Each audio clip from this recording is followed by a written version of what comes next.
Antes de sumergirte en esta increíble historia, recuerda suscribirte al canal y activar las notificaciones.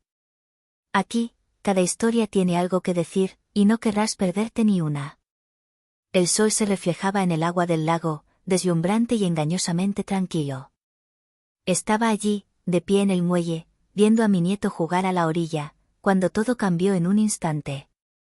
Se rió, una risa burlona, de esas que te llegan al alma, y antes de que pudiera darme cuenta, me empujó. Me encontré en la superficie helada, sorprendida y asfixiada. El agua me envolvió, dificultándome la respiración, y sentí que el mundo daba vueltas a mi alrededor. Luché, pero me fallaban las fuerzas. Y él, seguía riendo, echando la cabeza hacia atrás, gritando, «No te hagas la víctima». Sus palabras me dolieron como un cuchillo. ¿Cómo podía un niño al que había criado con tanto amor tratarme así? Mi corazón latía con fuerza, una mezcla de miedo, ira y desesperación. Todo esfuerzo por mantenerme a flote parecía inútil. El muelle estaba allí, a solo unos metros, pero completamente fuera de mi alcance.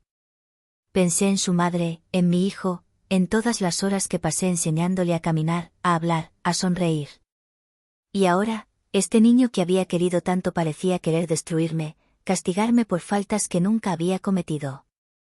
Fue en ese frío, en esa agua que me devoraba, que sentí nacer una promesa silenciosa: sobreviviría. Y recordaría. Porque no fue solo una caída a un lago, fue el comienzo de una guerra silenciosa entre yo y quien se había atrevido a mirarme como una presa. Cuando recuperé el conocimiento ya no sabía si todavía estaba en el lago o ya estaba muerto. El frío me invadía por todas partes, en la ropa, en los huesos, en el corazón. Tosí con fuerza, expulsando el agua que me quemaba el pecho, mientras mis manos arañaban la tierra húmeda de la orilla. Alguien me había sacado del agua. No él. Era un pescador, un hombre de unos 50 años llamado Robert, quien había oído mis gritos ahogados. Temblaba casi tanto como yo mientras me cubría con su chaqueta. «Señora, usted podría haber muerto». No respondí. Mis ojos solo buscaban una cosa, la plataforma. Estaba vacío.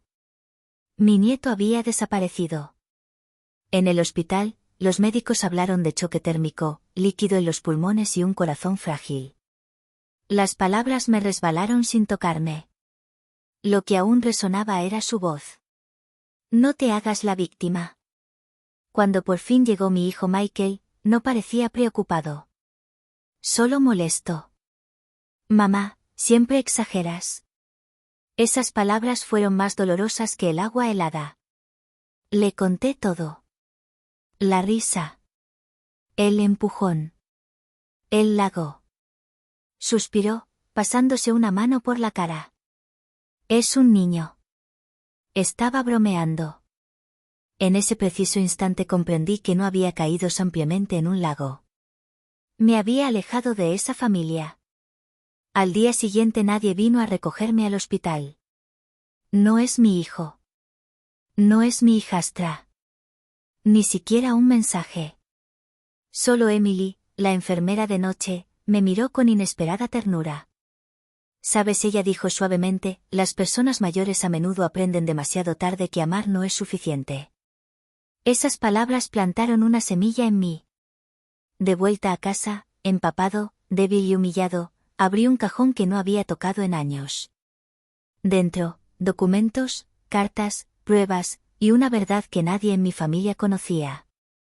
Pensaban que era adicto. Débil. Sin recursos. Se equivocaron. Y mientras mi nieto seguía riendo en algún lugar, sin darse cuenta de lo que había desatado, yo estaba tomando una decisión en silencio. Ya no me haré la víctima. Pero estaban a punto de aprender lo que cuesta despreciar a una abuela que ha sido presionada demasiado. En los días siguientes, no hablé de lo ocurrido en el lago. Fingí retomar mi rutina habitual, tomando el té en la terraza y sonriendo cuando mi hijo me traía la compra. Pero por dentro, ardía una ira fría.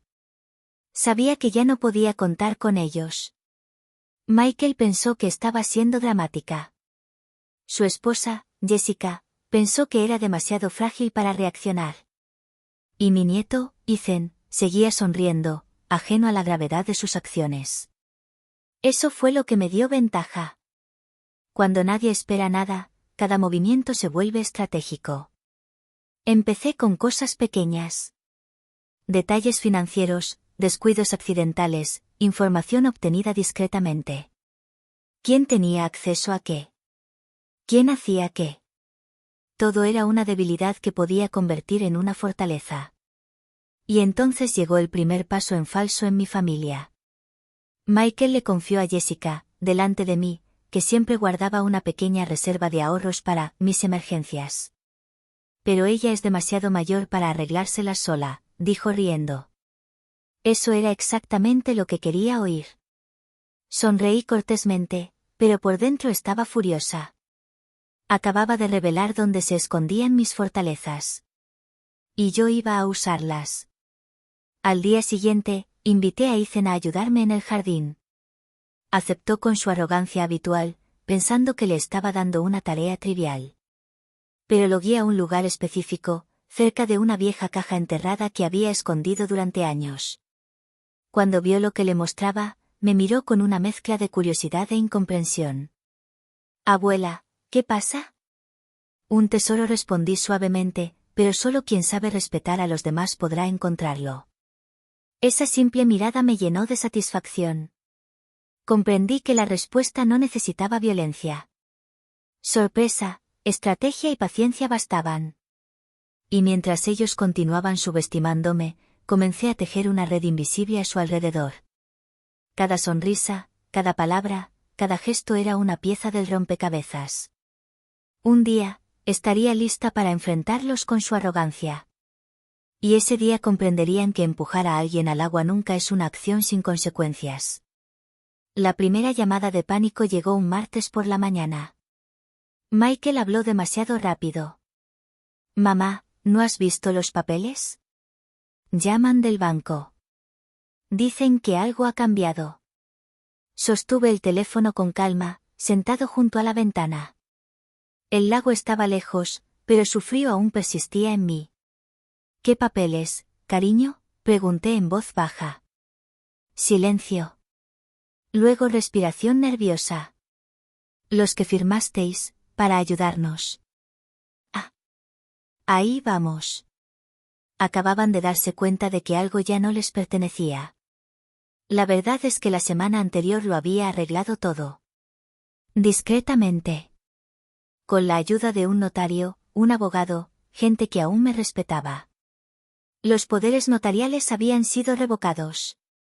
Las cuentas se separaron. Las decisiones se reescribieron. Me confundieron con una anciana confundida. Habían olvidado que yo había vivido más que todos ellos. Cuando Jessica vino a verme esa misma noche, su sonrisa era forzada, demasiado perfecta. Estamos preocupados por ti. Esto es nuevo, respondí. Ella se rió nerviosamente. Ethan está muy afectado por lo que pasó en el lago. En ese momento, Ethan entró en la habitación. Evitó mi mirada. El mismo chico que se había reído mientras me ahogaba. Estaba bromeando, murmuró, todo el mundo lo sabe. Me levanté lentamente. Cada paso era deliberado. Cuando alguien se ahoga, yo dije, y que te rías, no es broma. Es una revelación. El palidecer. Al día siguiente, la escuela llamó a Michael. Un informe. Un incidente violento. Ethan había empujado a otro estudiante cerca de las escaleras. Las mismas palabras. No te hagas la víctima. Esta vez hubo testigos. Michael vino a verme tarde en la noche, destrozado. Mamá, ayúdanos. Por favor. Lo vi durante mucho tiempo. Pude volver a ver el agua, la risa, el muelle vacío. Yo también te pedí ayuda, respondí con calma, elegiste reír. Él lo entendió. No todo, pero lo suficiente. Por primera vez desde el lago, ya no era yo el que era ignorado.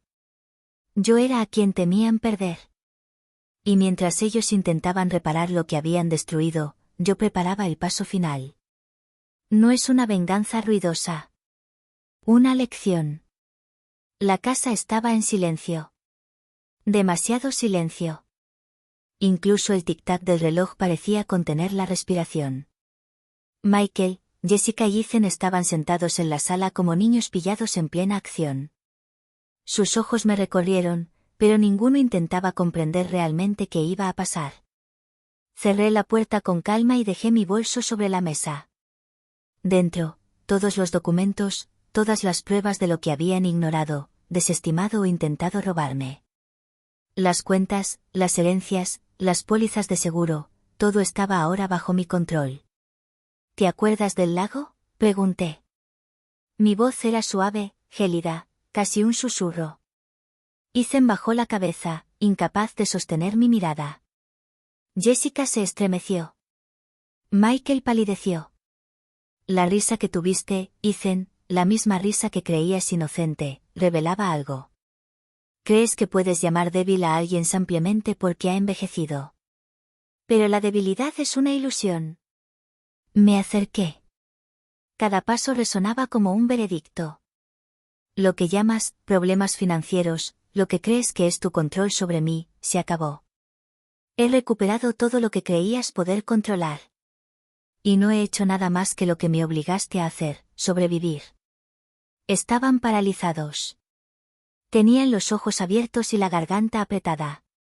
No les había gritado. No les había amenazado. Pero sabían que cada palabra era un golpe más fuerte que el agua helada del lago. Ethan, recuerda, la próxima vez que te burles de alguien, intentes quebrantar su confianza o dignidad, habrá alguien ahí, listo para recordarte que hay consecuencias. Incluso para un nieto. Y entonces, en el silencio que siguió, vi que algo cambiaba. No solo el miedo en sus ojos, sino respeto. Un reconocimiento silencioso de que yo no era quien habían imaginado. Tomé mi abrigo y salí de la habitación. No para escaparme. Para demostrar que era libre. Que no dependía de nadie. Ese día comprendieron que empujar a alguien al agua puede provocar un tsunami invisible, y que mejor nunca subestimar a una abuela capaz de sobrevivir, y vengarse con paciencia e inteligencia. Y en el reflejo de la ventana, mirando el lago a lo lejos, sonreí. No solo había sobrevivido. Yo había ganado.